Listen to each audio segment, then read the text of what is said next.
हजरात हजरात आप सभी को ये इत्तला दी जाती है, आज बतारीख 3 फरवरी बरोज जुमा बाद नमाज इशा हमारे मदरसा इदारा महमूदिया मोहम्मदी में एक जलसा मुनाकिद किया गया है, जिसमें हजरत मौलाना शाबान साहब नेपाली तशरीफ कर रहे हैं। आप सभी हजरत से दरखास्त है कि शिरकत फरमाएं।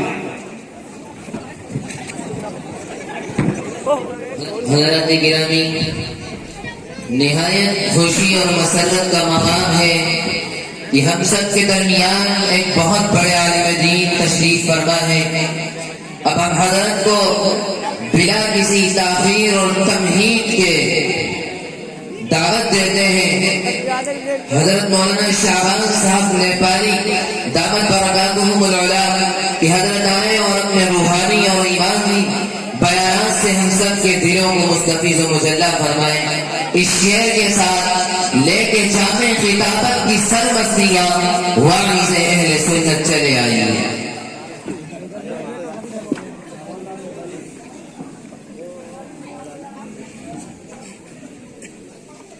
हामिदन मुसल्लियन अम्मा बाद क़ाल रसूलुल्लाह सल्लल्लाहु अलैहि वसल्लम मन वुलिदा लहु वलदन फल्युहसिन इस्महु व अद्दबहु फइज़ा बलगा फल्युज़ब्बिजुहु फइन बलगा फलम युज़ब्बिजुहु फअसाब इस्मन फइन्नमा इस्मुहु अला अबीहि औ कमा क़ाल अलैहि सलातु वस्सलाम।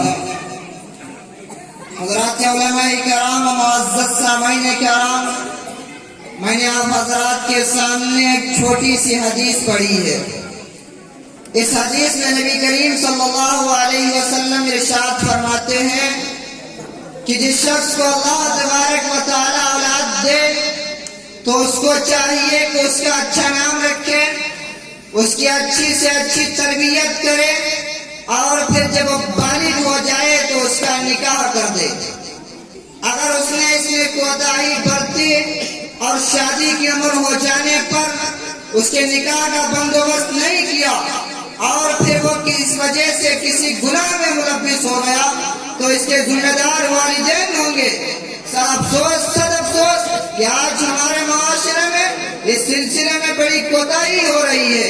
आज हमारे नौजवान वक्त पर निकाह न होने की वजह से मुख्तलिफ गुनाहों में गिरफ्तार हैं और इसकी सबसे बड़ी वजह यह है कि आज हमने दूसरों की तकलीद में निकाह को पहले भारी और बोझल बना दिया है, जिसका नतीजा ये हुआ कि आज हमारे माशरे में निकाह तो बहुत मुश्किल से हुआ करते हैं, अलबत्ता जिना आसान हो गया है। चुनांचे अगर अपने आप को और अपने बच्चों को इस अज़ाब से बचाना चाहते हैं और अपने लड़ते जिगर को खुशहाल जिंदगी गुजारते हुए देखना चाहते हैं तो हमें चाहिए कि सिन्ने बुलूगत को पहुंचते ही इंतहाई सादगी के साथ उनका निकाह कर देना चाहिए।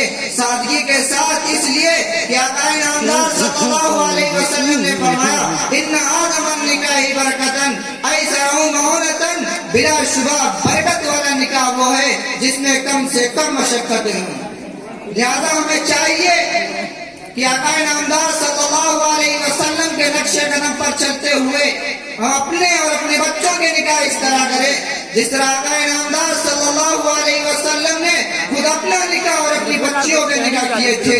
और ये काम हमने कर लिया तो इंशाअल्लाह ये अमल इतना आसान हो जाएगा जितना कि एक मुसलमान के लिए जुमा की नमाज अदा करना और फिर वो बरकतें जो उसमें जाहिर होंगी जिससे आज सब हम महरूम हो गए हैं।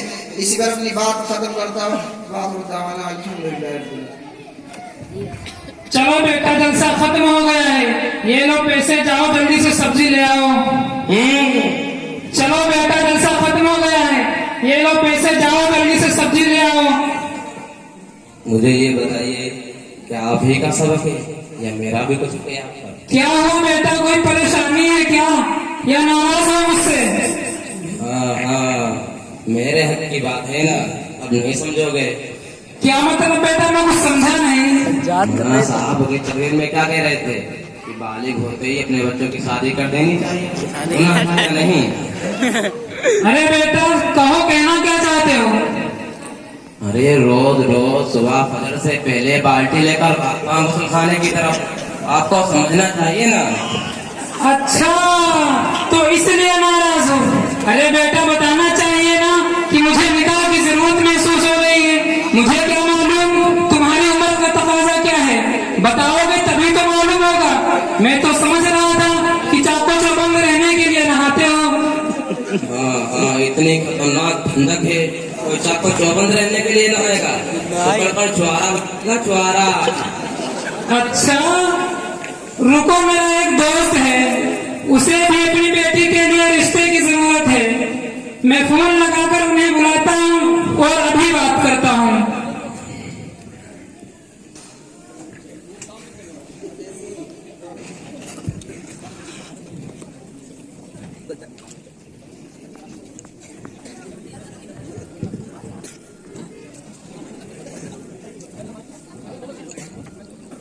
अस्सलाम वालेकुम।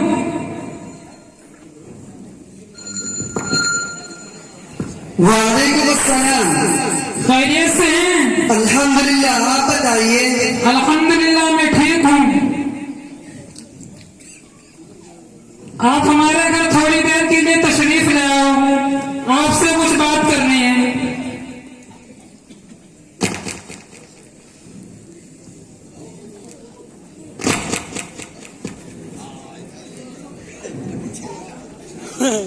अस्सलाम वालेकुम। और भाई, क्या हाल है? अल्हम्दुलिल्लाह, आप बताइए। अल्हम्दुलिल्लाह, मैं ठीक हूँ। और बताओ, आपके बाल बच्चे कैसे हैं? अल्लाह के फजल करम से और आपकी दुआ से सब ठीक है। अच्छा भाई, ये बताओ, जो तुम अपनी बेटी का रिश्ता तलाश कर रहे थे, वो रिश्ता मिला नहीं? अरे भाई, अभी नहीं मिला। अगर आपकी नजर में कोई मुनासिब रिश्ता हो तो बताओ। देखो, अगर आप मुनासिब समझें तो इस रिश्ते को दोस्ती में तब्दील कर लें, क्योंकि मुझे भी अपने बेटे के लिए रिश्ते की जरूरत है। तो आपकी क्या राय है? अरे भाई, इससे अच्छी और क्या बात हो सकती है? ये तो खुद हमारे लिए बड़ी खुशनसीबी की बात होगी। तो ठीक है, इसी महीने की आने वाली 26 तारीख को निकाह करके रुखसती कर लेते हैं। अरे समझी जी, भला इतनी जल्दी शादी कैसे हो सकती है? अभी तो मैंने कुछ इंतजाम भी नहीं किया है। अरे समझी जी, कैसा इंतजाम? सिर्फ लड़की है तो रुखसत करनी है। अरे भाई, लड़की की शादी है तो बेड, कुर्सी, अलमारी, गाड़ी, कार और दूसरी चीजों का भी तो इंतजाम करना पड़ेगा। ऐसे ही थोड़ी ना रुखसत कर देंगे। नहीं भाई, मुझे इन चीजों की बिल्कुल जरूरत नहीं है। ये सब पहले से ही मेरे घर में मौजूद है। मुझे सुन्नत और बिल्कुल सादगी से निकाह करना है और मुझे रस्म और रिवाज की बिल्कुल जरूरत नहीं है। देखिए समझी जी, हमारे यहाँ से चंद आदमी आपके घर आएंगे और जोहर के बाद निकाह हो जाएगा, फिर असर के बाद रुखसती हो जाएगी। अरे भाई, फिर भी बेटी किसकी है? हमारी बेइज्जती कितनी होगी? खाली हाथ थोड़ी ना रुखसत कर देंगे, कुछ ना कुछ तो देना ही पड़ेगा। ठीक है, अगर आप अपनी बेटी को मोहब्बत में कुछ देना ही चाहते हैं तो कोई बात नहीं, लेकिन एक बात का जरूर ख्याल रखना कि ना ही आप कर्ज लेकर कोई सामान देंगे और ना ही नामो नबूत के वास्ते, वरना ये हमारी शादी बजाय रहमत की जहमत बन जाएगी। तो ठीक है, 26 तारीख को जोहर की नमाज के बाद निकाह हो जाएगा, उसके बाद रुखसती कर लेते हैं। चलो ठीक है, फिर चल रहे हैं। चलो ठीक है। वालेकुम अस्सलाम व रहमतुल्लाहि व बरकातुहू।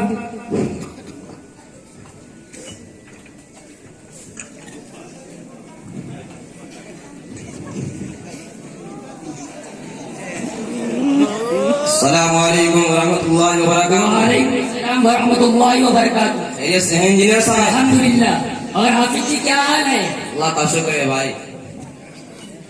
क्या बात है हाफिज जी, बहुत खुश मालूम हो रहे हो। क्यों नहीं शमसुद्दीन साहब, अब भी नहीं खुश रहूंगा तो कब खुश रहूंगा? जब मेरे अब्बा ने मेरे दिल की मुराद पूरी कर दी है, तब भी नहीं खुश रहूंगा। कैसी मुराद हाफिज जी, जरा हमें भी बताइए। अरे शमसुद्दीन साहब, मेरी शादी पक्की हो गई है। शादी 26 तारीख को मेरी शादी भी होने वाली है। ताज्जुब है क्या, तुम्हारी शादी होने वाली है? तो इंजीनियर साहब, इसमें ताज्जुब की क्या बात है? वाह भाई वाह, क्या बात है। तो मतलब यार तुम्हारी सच में शादी होने वाली है? तो यार इंजीनियर साहब, ताज्जुब वाली क्या बात है? इस उम्र में शादी कर रहा है, ताज्जुब की बात क्यों नहीं है? अच्छा हाफिज जी ये बताओ, आप कोई काम वगैरह करते हो या सिर्फ रोज सुबह सुबह बाल्टी ले ली उसको खाने की तक चल देते हो? अरे यार शमशुद्दीन साहब, तुम भी पढ़े लिखे होने के बावजूद ऐसी बातें क्यों करते हो? करता हूँ ना मैं, करता तो हूँ काम। अच्छा, इसका मतलब ये आपने बहुत जल्दी 22 में कदम रखा है। अरे यार शमशुद्दीन भाई, सिर्फ 11 ही महीना तो कम हुए हैं, वरना 22 साल का मुकम्मल हो गया हूँ, 22 साल का। अच्छा ये बताओ, अभी से शादी करके क्या करोगे, कुछ कर भी पाओगे? क्यों नहीं इंजीनियर साहब, मैंने तो इरादा कर लिया है, इंशाल्लाह एक कैलेंडर छापूंगा, कैलेंडर। अरे हाफिज जी का देखो जहन किधर पहुंच गया। अरे हाफिज जी मेरा मतलब ये नहीं है। तो इंजीनियर साहब आपका मतलब क्या है? आप साफ साफ बिल्कुल क्यों नहीं बताते हो, मतलब क्या है आपका? मेरा मतलब है शादी के बाद बहुत सारी जिम्मेदारियां होती हैं, उसे पूरा कर लोगे? खर्चा वगैरह कहाँ से लाओगे? अल्हम्दुलिल्लाह, अल्लाह ने बहुत कुछ दिया है, सब कुछ पूरा हो जाएगा इंशाअल्लाह। अरे हाफिज जी कोई काम वगैरह करते हो या नहीं करते हो? अरे बार बार बताऊं क्या? एक बार बता तो चुका हूँ, करता हूँ ना। क्या काम करते हो ना? अरे शमशुद्दीन साहब, मैं माजून बेचता हूँ, माजून। वाह भाई वाह, क्या बात है। तो माजून बेच बेच के घर चलाएंगे और उसी से बीबी को पालेंगे। मुझे लग रहा है आप लोग माजून को हल्के में ले हो। आप लोगों को कुछ पता है? जितने भी लोग देर से शादी करते हैं वो सबसे पहले मेरे ही पास माजून का कोर्स करते हैं, फिर जाके वो शादी करते हैं। और आजकल तो कुछ बात ही ना पूछो, इतने आड़ आ रहे हैं, मैं पूरा ही नहीं कर पा रहा हूँ। चलो ठीक है हाफिज जी, मैंने मान लिया कि आप उसके जरिए घर का खर्चा चला रहे हैं, लेकिन जब आपकी बीवी आ जाएगी और आपसे कहेगी चलो मुझे ले चलो, हमको फुरफुरी नगर के गर्मा गर्म समोसे खाने, और आपके छोटे छोटे बच्चे कहेंगे अब्बू हमको सामान खरीद दो, तो आप उनका खर्चा कहाँ से पूरा करेंगे? यार शमशुद्दीन साहब, इंजीनियर साहब, आप लोग तो पढ़े लिखे हैं, मुझे तो पढ़े लिखे भी अब जाहिल लग रहे हो। अरे क्यों, हमने ऐसी कौन सी बात कह दी आपसे?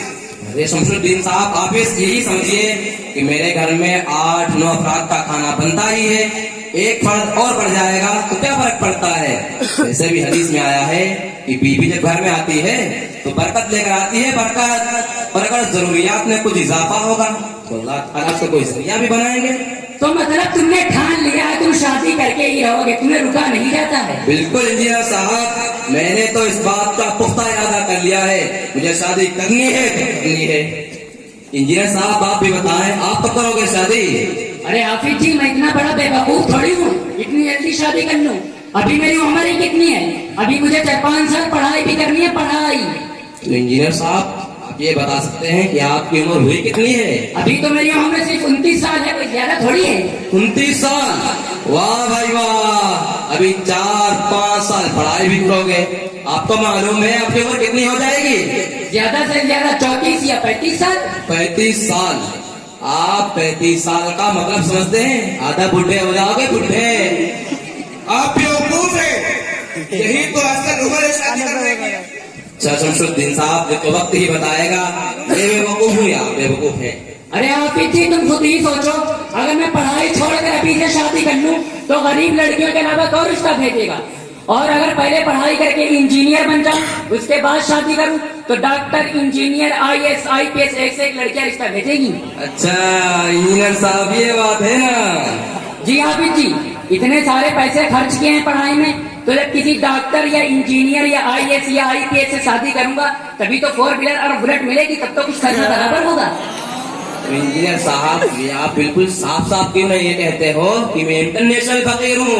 इसमें फकीरी वाली क्या बात है? और नहीं तो क्या इंजीनियर साहब? अरे हाफिज जी तुम खुद ही बताओ, अगर मैं अभी शादी कर लूं तो अपनी पढ़ाई कैसे पूरी करूंगा? अरे इंजीनियर साहब, शादी पढ़ाई के लिए कोई माने थोड़ी ना है, ये तो सिर्फ एक बहाना है, बहाना।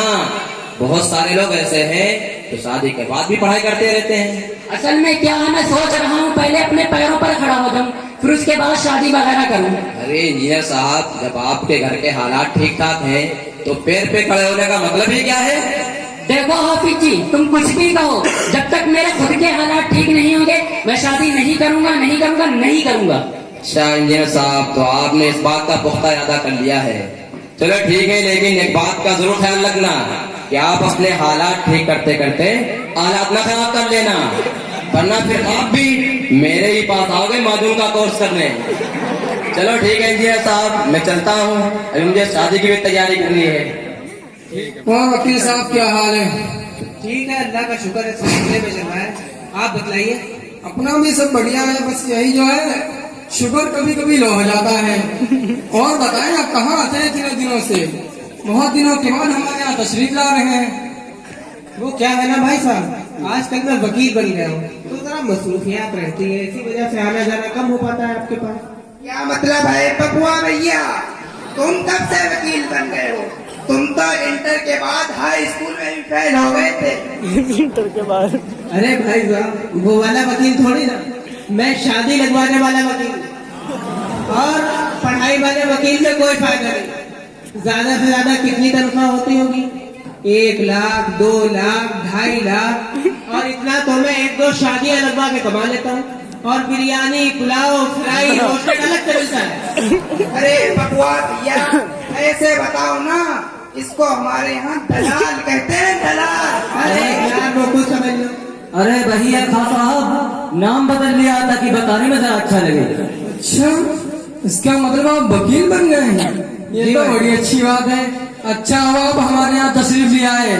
मैं भी जो है किसी तजुर्बेकार आदमी को तलाश कर रहा था जो हमारे बेटे के लिए कोई मालदार और खूबसूरत रिश्ता बताए। आपकी नजर में हो तो बताइए। जी भाई साहब, नई दिल्ली में एक रिश्ता है तो जी आप बतलाए तो बात करूँ। अरे बबुआ भैया, पहले बताओ तो कुछ सही, वो लोग कैसे हैं और क्या करते हैं, और लड़की भी कैसी है? शौहर की इज्जत करने वाली है या उसको गुलाम बनाने वाली है? अरे खां साहब, वो लोग भी मालदार ही हैं, घर से आपसे थोड़ा कम है फिर भी ठीक ठाक है, और उनकी लड़की भी डॉक्टर है।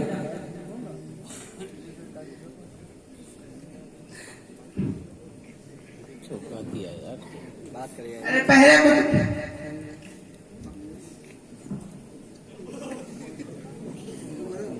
ठीक है, मैं उनको फोन करके बुला लेता हूँ, बाकी बाद में देखते हैं। वो लोग आएंगे जरूर, क्योंकि उनको भी एक रिश्ते की तलाश है। अस्सलाम वालेकुम मास्टर साहब। जी, वो हमारे एक भाई साहब हैं, वो आपसे रिश्ते के सिलसिले में कुछ बात करना चाहते हैं। जी, ऐसा करिए, आप पुरानी दिल्ली ओखला तशरीफ ले आइए। जी, कोई मसला नहीं है। जी, अस्सलाम वालेकुम। वो लोग तो तशरीफ लाते ही होंगे। ऐसा है, जब वो लोग आए तो जरा अच्छे से हमारी तारीफ वगैरह करना, ताकि रिश्ता जो है एकदम पक्का हो जाए। आप बिल्कुल फिक्र ना करें, आप 100% पक्का ही समझे। अच्छा ये बताइए मुझे कितना मिलेगा? ऐसा है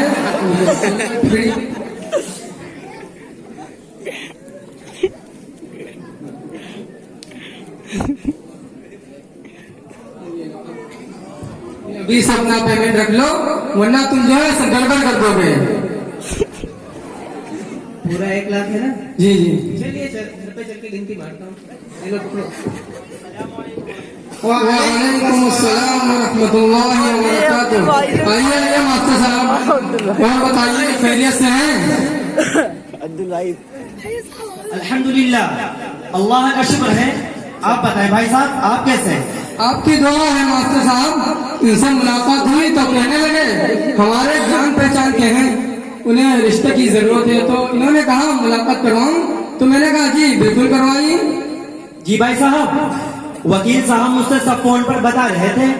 हाँ तो बताइए आप क्या कह रहे हैं शादी के बारे में? तो उसमें बताने की क्या बात है, रिश्ते की जरूरत तो मुझे है ही। अरे हाँ वो तो सही है, लेकिन आपकी कुछ ख्वाहिश होगी ना, लड़का किस तरीके का होना चाहिए, आमदनी कितनी होनी चाहिए, कुछ बताएंगे नहीं बताएंगे? अरे भाई, ख्वाहिश की इसमें क्या बात है? असल में हमारी लड़की डॉक्टर है, तो हम सोच रहे थे कि जिस लड़के के साथ हम अपनी बेटी का रिश्ता करें वो भी डॉक्टर या प्रोफेसर हो, ताकि हमारी बेटी को कोई परेशानी ना हो। देखिए बट्टू भैया, हमारा बेटा डॉक्टर प्रोफेसर नहीं है, लेकिन हाँ तुम्हें मालूम है हमारा बेटा इंजीनियरिंग की पढ़ाई कर रहा है, इंजीनियरिंग की। उसकी पढ़ाई 2 साल के बाद मुकम्मल हो जाएगी। अरे वाह भाई, क्या लल्लन टॉप बात कही आपने। तो इंजीनियरिंग की पढ़ाई ये तो और अच्छी बात है, ये ओहदा तो और बड़ा होता है। लेकिन मास्टर साहब एक बात सुन लें, ये शादी जो है 2 साल के बाद हो पाएगी, जब हमारा बेटा अपनी पढ़ाई पूरी कर लेगा। कोई बात नहीं, हमें भी कोई जल्दी नहीं है, हमारी बेटी भी 1 साल पढ़ाई करेगी। तो ठीक है, हमारी तरफ से बात पक्की समझो। और आपकी क्या राय है? अरे भाई हमारे तरफ से भी पक्की है, लेकिन अगर कुछ लेन देन की बात हो जाए ताकि हम उसी एतबार से तैयारी करें। अरे साहब लेन देन की क्या बात कर रहे हैं? जो सब लोग अपनी बेटी को देते हैं वही आप भी दे देना। वो तो ठीक है, लेकिन अगर आपने कुछ सोच रखा हो तो अभी बता दें, ताकि शादी के बाद कोई बात न बिगड़े फिर। चलो अच्छा, जब आप सब इतना कह रहे हैं तो ऐसा है, ये लो लिस्ट रख लो, इसमें हमने सब लिख दिया है। असल में क्या है ना, मैं भूल जा रहा था क्या क्या लेना है। लो भैया रहन, पढ़ो इसे। लाइए, मुझे क्या पढ़ने में, अभी दो पढ़ के बताता हूँ।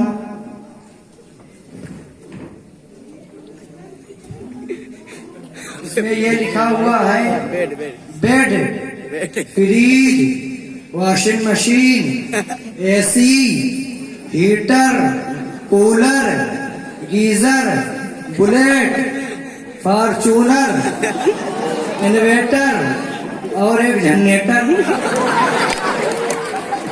ठीक है साहब भैया, 4 व्हीलर हटा के बाकी हर चीज का इंतजाम हो जाएगा। अरे साहब ये तो वो चीजें हैं जो हर कोई अपनी बेटी को देता है। देखिए ये तो रहेगा ही, असल में हमारा बेटा जो है ना वो इंजीनियर है, तो उसे ऑफिस आना जाना रहता है, तो हमने ऐसी जगह शादी करने का इरादा किया है जहाँ 4 व्हीलर जरूर मिले। ये तो बड़ा मुश्किल हो जाएगा भैया, 2 पहिए का इंतजाम तो किसी तरह हो सकता है। अब मेरी 4 बेटियां हैं, पर एक के लिए 4 पहिए का इंतजाम कहाँ से कर पाऊंगा? देखिए साहब इतना सारा पैसा लगाकर हमने अपने बेटे को पढ़ाया है, तो 4 पहिए के बगैर शादी नहीं हो पाएगी। अरे भाई जैसे तैसे करके तो हमारे भाई ने शादी के दूसरे सामान का इंतजाम किया है, अब भला ये 4 पहिए का इंतजाम कैसे करेंगे? अरे मास्टर कैसी गिरी हुई बात करते हो? आज के जमाने में क्या मुश्किल है, लोन पे गाड़ी मिल जाती है, लोन पे एक गाड़ी निकलवा लो, हर महीने किस्त अदा करते रहना। एक गाड़ी के चक्कर में इतना बढ़िया रिश्ता छोड़ रहे हो। ठीक है भैया, अब इधर उधर करके कहीं से 4 पहिए का भी इंतजाम होगा। अच्छा अभी बता दें, बाराती कितने लेकर आएंगे? अरे वही जो आज के दौर में चलते हैं, 3-4 बस और 50-60 पहिया गाड़ी, और अगर बहुत ज्यादा हुआ तो 25-30 बाइक भी हो जाएंगी। अरे आप ये मान लो कि 300 आदमी हो गए। हाँ, मैं एक बात तो भूल ही गया, अभी मेरे पड़ोस में एक शादी हुई थी, उसमें औरतों को शादी में नहीं ले गए थे, तो औरतों ने पता है क्या किया, उन्होंने मियाँ बीवी में लड़ाई करा दी, और ऐसी लड़ाई कि बीवी ने शौहर की मुड़िया फोड़ दी। तो मैं ऐसी गलती नहीं करूँगा, इसलिए 100-150 औरतें भी हो जाएंगी। अरे भाई इतनी ज्यादा बारात लाने की क्या जरूरत है? इतना बड़ा तो कोई मेरी ढाल भी नहीं हमारे यहाँ है। अरे साहब आपको तो मालूम है मैं ओहदेदार आदमी हूँ, तो बहुत सारे हमारे ताल्लुकात वाले हैं। असल में क्या है ना, मैंने सबको यहाँ दावत खा रखी है, तो हमें भी सबको बुलाना पड़ेगा। और पहले शादी कर रहे हैं, अगर नहीं बुलाएंगे तो हमारी नाक नहीं कट जाएगी यार। ठीक है साहब, जैसे 4 पहिए का इंतजाम होगा वैसे ही कहीं से इसका भी इंतजाम होगा, कर्ज वगैरह लेकर। और अगर इतना बड़ा मैरिज हॉल न मिला तो 2 मैरिज हॉल बुक करना पड़ेंगे, और क्या होगा। चलो बाकी बात जो है जब शादी करीब होगी तो हो जाएगी इंशाल्लाह। हाँ हाँ, अभी आप लोग भी तो मेरे घर आओगे। जी जी, बात वही हो जाएगी फिर। ऐसा करो मास्टर, अपनी लड़की का नंबर दे दो, ताकि शादी से पहले इंजीनियर और तुम्हारी लड़की एक दूसरे से बात करके मिजाज को समझ ले। लिखिए नंबर। रुको मोबाइल निकाल, बताओ। 95 96 95 99 99 98। 2 ज्यादा हो गए, कोई बात नहीं, चलो लगा के दे। चलिए हम लोग भी चलते हैं और आप लोग भी जल्दी आइए। जी जी जरूर आएंगे। अस्सलाम वालेकुम। वालेकुम अस्सलाम व रहमतुल्लाह। अरे जाओ तुम उठा के ला,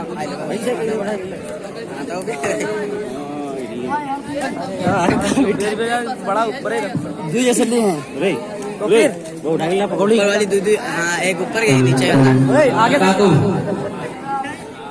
से हैं काजी साहब? ये काजी साहब मिठाई खाइए। कैसे जनाब? अरे काजी साहब, हमारे यहाँ चौथे मुजाहिद की आमद हुई है। अब्बा कहने वालों की तादाद में और इजाफा हो गया है। अरे जनाब, शादी कब की? कुछ पता ही नहीं चला। अरे क्या है ना काजी साहब, असल में एकदम सादगी से शादी हुई थी, किसी को पता ही नहीं चला। अच्छा ये बताइए, बीवी बच्चे कैसे हैं? अल्लाह का शुक्र है काजी साहब, सब ठीक ठाक हैं। जब से शादी हुई है बहुत सुकून की जिंदगी कट रही है और खूब मोहब्बत करने वाली बीवी भी मिली है। खूब दीनदार, खूब मोहब्बत करने वाली है और खिदमत गुजारी में तो बिल्कुल कसर ही नहीं छोड़ती। जैसे ही घर में दाखिल होता हूँ, बच्चे तारों तरफ से आकर अब्बा अब्बा करते हुए लिपट जाते हैं। उस वक्त अल्लाह का शुक्र अदा करता हूँ कि अल्लाह ताला सबको ऐसे ही बीवी दे और ऐसे ही बच्चे दे। अस्सलाम वालेकुम अस्सलाम। और जनाब क्या हाल है? बड़े परेशान लग रहे हो। हाल चाल क्या बताऊं? अरे हाल चाल मत पूछो, हाल एकदम बेहाल है। मुझे अपनी बीवी को तलाक देनी है, कोई रास्ता हो तो बताओ। अस्तगफुरुल्लाह अस्तगफुरुल्लाह, क्या कह रहे हो? पागल हो गए हो क्या? पागल ही समझो, मैं एकदम परेशान हो गया हूँ अपनी बीवी से। अच्छा ये बताइए, हुआ क्या है? तलाक क्यों देना चाहते हो? असल बात यह है, 2 साल पहले मेरी शादी हुई थी। ऐसी औरत से पाला पड़ गया, समझ में नहीं आ रहा औरत है खर्चोनी मशीन। ऐसा मालूम हो रहा मैं उसका शौहर नहीं बल्कि उसका खादिम हूँ। जब चाहती बगैर इजाजत घर से बाहर चली जाती और खाना वगैरह भी नहीं बनाती। हर वक्त क्या कहती, जाओ होटल से लेकर आओ, होटल से लेकर आओ। शादी से पहले मालूम नहीं किया था क्या कि लड़की कैसी है? अरे काजी साहब बहुत पढ़ी लिखी है और शादी से 2 साल पहले मैंने बात भी की थी तो बहुत अच्छे अखलाक से पेश आती थी, मगर अब शादी के बाद टेढ़ी बड़ी चल रही है। अच्छा ये बताइए, बाल बच्चे भी हैं या नहीं? अरे काजी साहब, लड़ाई झगड़े से फुर्सत मिलेगी तभी तो बाल बच्चे होंगे। अच्छा ये बताइए, शादी किस उम्र में की थी और लड़की की उम्र कितनी थी? वही जब सब करते हैं 34-35 साल और लड़की की उम्र 31-32 साल। अच्छा जनाब ये बताइए, आप शादी में बारात में कितने लोग गए थे? अरे काजी साहब ये सब छोड़ो, फिर मुझे इतना बताओ, तलाक का कोई रास्ता है नहीं है? जो मैं आपसे पूछ रहा हूँ, आप अगर सच सच बताएंगे तब तो मैं कोई हल निकालूंगा। बारात में कोई ज्यादा थोड़ी, वही 400-500 आदमी गए थे और दहेज में क्या था जो सब देते हैं, और एक 4 व्हीलर गाड़ी दी थी, उसी का इसके घर वाले रोजाना ताना देते हैं, हमने 4 व्हीलर दी, हमने 4 व्हीलर दी। देखिए जनाब, आपने जो तफसील बयान की इससे तो बिल्कुल साफ एक बात जाहिर होती है कि आपने शादी की हर मोड़ पर शरीयत और सुन्नत के बजाय रस्म रिवाज और नाजायज तरीका बनाया। इसी वजह से आपको ये परेशानी लाई हुई। इसे देखिए, इसने बिल्कुल सादगी और सुन्नत से शादी की, इस वजह से हमेशा खुशहाल रहता है। गलती आप ही की है, इस वजह से आप अपनी बीवी को तलाक भी नहीं दे सकते और मैं बस आपके लिए दुआ ही कर सकता हूँ। आप भी कीजिए, अल्लाह ताला मामला आसान फरमाएगा इंशाअल्लाह। ठीक है काजी साहब, शुक्रिया। अस्सलाम वालेकुम। चलो काजी साहब, मैं भी चलता हूँ, बीवी और बच्चे इंतजार कर रहे होंगे। वालेकुम अस्सलाम। अरे यार काजी साहब, असल बात तो मैं भूल ही गया था। बैठिए बैठिए, बैठ के आराम से बताइए, आराम से। बेटा है ना काजी साहब, जी। 2 शंबा को आपकी दावत भी है। अरे कैसी दावत है जनाब? ये काजी साहब, चौथे मुजाहिद की जो आमद हुई थी उसका अकीका भी तो करना है। अच्छा अच्छा। जी जी। अच्छा अच्छा, आ जाएंगे। अरे मोहम्मद साहब, आप क्या मुंह देख रहे हैं? आपकी भी 2 शंबा को दावत है। इंशाल्लाह इंशाल्लाह जरूर आएंगे। जी जी, आपको भी तशरीफ लाना है।